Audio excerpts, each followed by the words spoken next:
现在已经停用了吗？我们最近呢是在更换里面的晶片，那么这些是应该经常要更换。更换晶片跟这个造窃听这个问题，我想不一定是拉到一起的。对于传出军方这个大客户被窃听，中华电信表示 ，GSM 系统经过加密，安全。Is wrong. Now, why are we starting in Xi'an, Louise? Well, Diana, there is an historical significance as to why we start our journey here.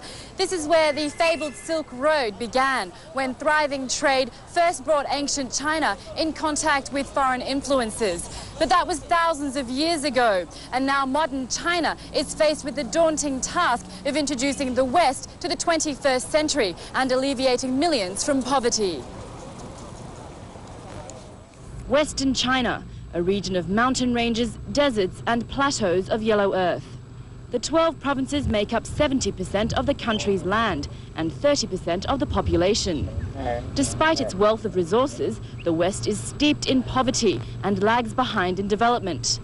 The plan to go west has been described as the second phase of China's reform and opening up. 20 years ago, reform started in 4 special economic zones in the east. By 1984, 14 coastal cities had opened up to foreign trade. These cities enjoy privileged policies to allow business to thrive. But all this time, the West was left behind.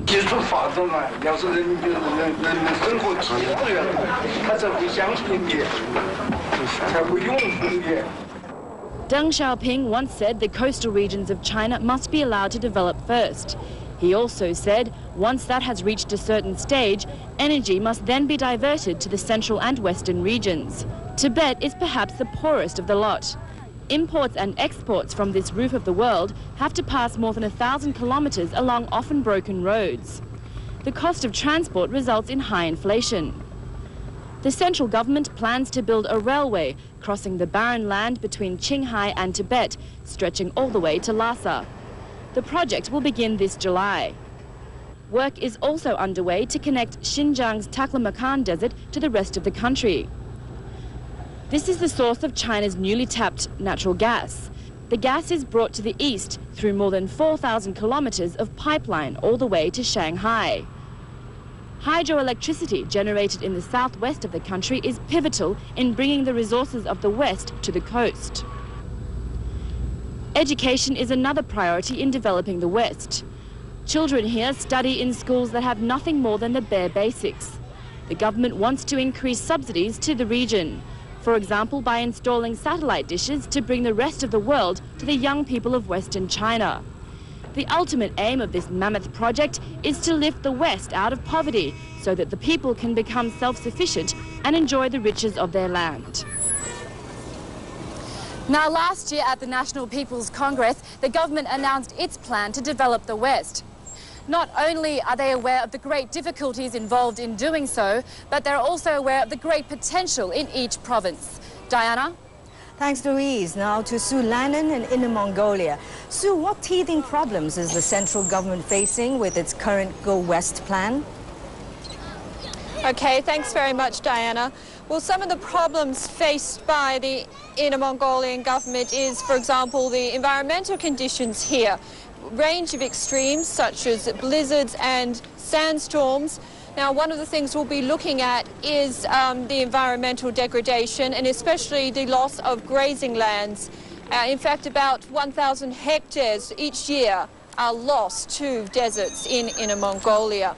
Now, another problem being faced by Inner Mongolia and, in fact, the entire western region is a lack of educated people rather than a lack of money to fund China's western development. In the second half of this year, Beijing will launch policies to encourage professionals, as well as those with appropriate skills, to move from east to west. Now, it also hopes to encourage Hong Kong investors to Western China. Western China is blessed with rich natural resources, but the education and professional standards of its people are way behind those in the east. Of the 12 provinces, 11 are unable to provide 9 free years of education to all children. 力争5到10年以内取得突破性的进展，同时使科技教育有较大的发展。 Over the past year, Beijing has found that without talented people, No amount of money can spur the economy of these backward regions. 包括中央国家机关的干部和东部地区也要有一些干部到西部地区挂职锻炼。我们设想，比如3年是一期。 This policy is expected to be announced later this year. The central government is hoping it will help narrow the disparity between East and West. Officials involved in the Western Development Project believe as long as there's talent, then investors will come. That's part of the reason why a lot of emphasis is placed on an upcoming visit by a Hong Kong government-led delegation next month. But officials say anyone thinking of putting their money in the West must look at it as a long-term investment. One obstacle the government anticipates is the large number of ethnic minorities living in the region. Officials are hoping they can overcome any differences sparked by religious differences. Thanks, Sue Lannon in Inner Mongolia. Now, turning back to Louise, what stories can we expect in the coming days, Louise? Well, Diana, over the next 3 days, we'll look at how Shaanxi province will achieve its aim of becoming the economic powerhouse of northwest China. We'll show you how it'll use its historical and high-tech advantage to do so. That's all from here in Xi'an. Diana, back to you in Hong Kong. Thank you, Louise. And in other news, the U.S. has been thwarted in its bid to condemn China at the annual meeting of the UN Human Rights Commission. The Commission voted to block consideration of an American-sponsored resolution expressing serious concern over China's human rights record. Jeremy Austin reports. Members of the Falun Gong spiritual movement staged a silent protest in Geneva in support of the US-backed move to condemn China's human rights record. But the resolution suffered the same fate as many before it. China proposed a motion of no action, and its annual lobbying effort paid dividends once again. China, yes. United States of America, no. 23 of the 53 nations represented on the commission supported the no action motion. Only 17 were opposed. China welcomed the outcome and accused Washington of trying to tarnish its international image. The US called the result unfortunate, while human rights groups questioned the effectiveness of the UN Commission. Year in, year out, China, a major world power and a leading human rights violator, has escaped scrutiny by using this procedure to block any debate of its human rights record. This reflects extremely badly on the work of the Commission overall. The Commission did pass resolutions censuring Cuba and Israel. Jeremy Austin, TVB News. Bangladesh today denied provoking border clashes with India, in which at least 18 soldiers have been killed and a dozen civilians wounded. The fighting took place mainly along Bangladesh's northern border with India's Assam state. At least 16 Indian and 2 Bangladeshi soldiers were killed yesterday in what New Delhi claims was an unprovoked attack. The border skirmishes followed a weekend incident in which Bangladesh seized a frontier outpost in Meghalaya state, reportedly taking at least 20 Indian troops hostage. The dispute centers around land that, after demarcation of the border in 1971, is being held by one side while being 好几百位王宫村的村民在中午以后聚集包围王宫派出所，情绪激动地要求警方交出5间从动力纸厂工地附近带回一对老夫妇的远景。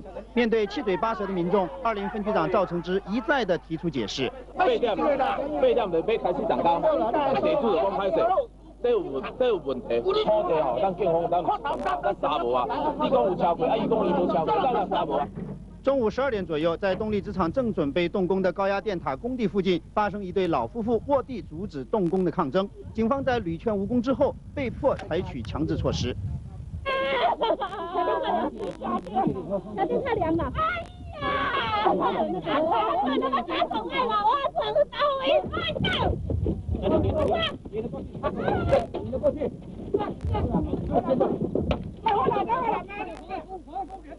没想到却因此引起轩然大波，再度引起村民的强烈抗争，直到发稿还聚集在派出所，持续和警方理论争执。现在距离香港主权移交只剩下70天的时间了。第一批中共解放军部队在今天下午正式进驻香港，为97之后的防务交接做准备。这是本世纪以来第一支踏上香港土地的中共。